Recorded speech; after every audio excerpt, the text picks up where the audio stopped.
It's recording. No, it's recording. Oh.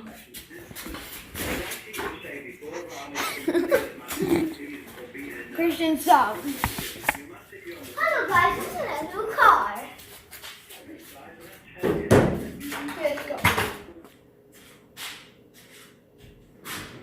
This is my 1997 Toyota RAV4 two-wheel drive. Hey guys, I just got myself a 1997 Toyota RAV4 two-door two-wheel drive, and I'm kind of interested on what you guys think of it.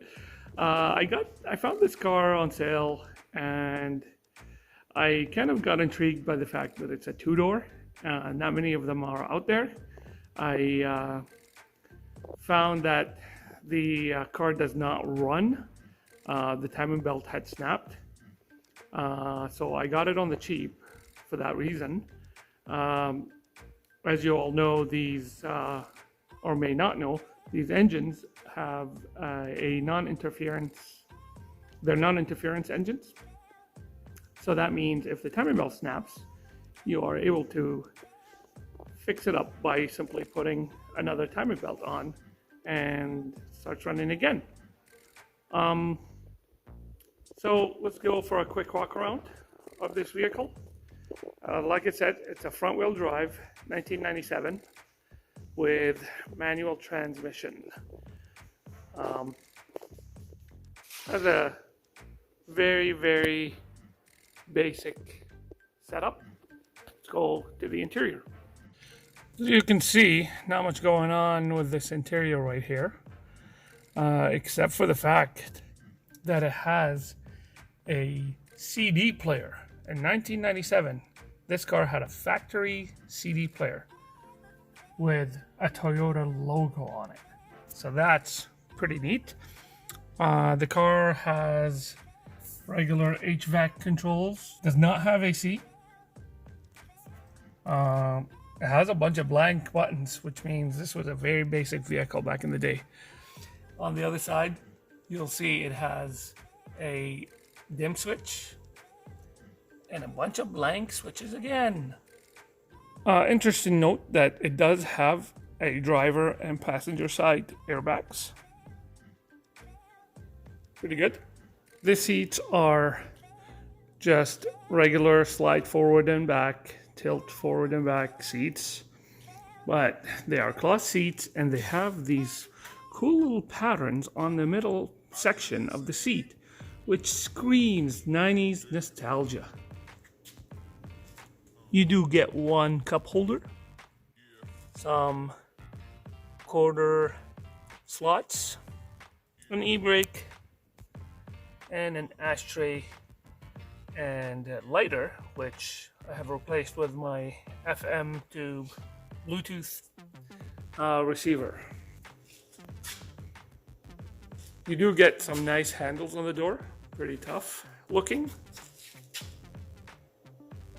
You don't get very many amenities in the back other than a cup holder on either side and an ashtray.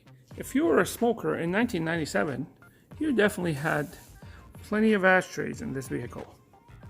One cool thing that I noticed in this car when I got it was the fact that it had a hinged rear quarter window on the one side, but the other, you can make it hinged, but for some reason they didn't bother putting it on that side.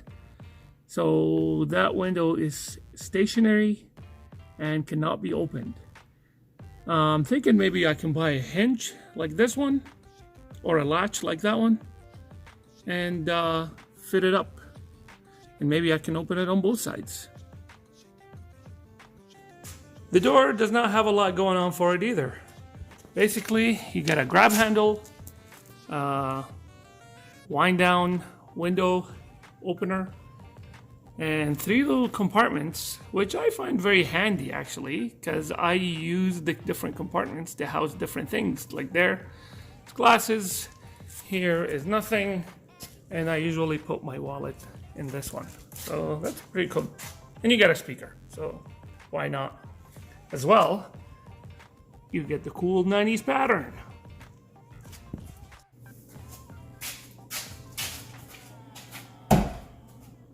back, there's a very cool 90s looking, you also get a side opening door that reveals and not very much trunk space. I mean, you got a lot of height, but not a lot of depth. The seats can be folded down and lifted up. They have this cool little arm that holds it in place.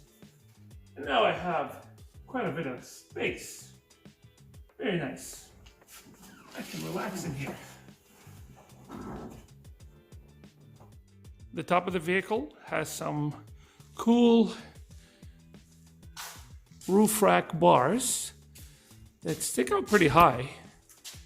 I haven't tried to mount anything on them yet, but they look cool if nothing else. The side has some RAV4 cladding and a lot of rust. In the engine compartment, again, not a whole lot of action. There's an engine and some other stuff. One thing to note that this vehicle doesn't come with ABS brakes. Otherwise, you will notice a giant web of vacuum lines coming out of this area, which I don't. So I don't have ABS brakes on this one. Normally, you see these and you don't think it's that much of an event to see one of these in the wild.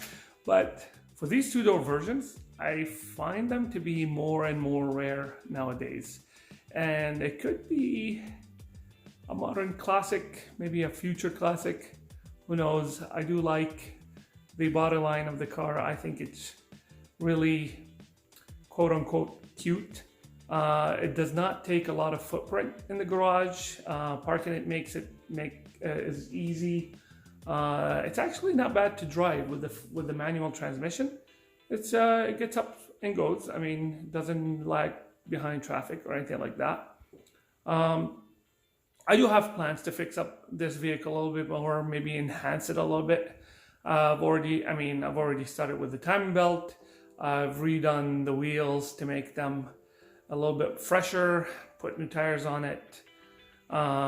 Next would be really addressing the rust around the rear quarters and in the rocker panels. I think I might do an interesting paint job on it.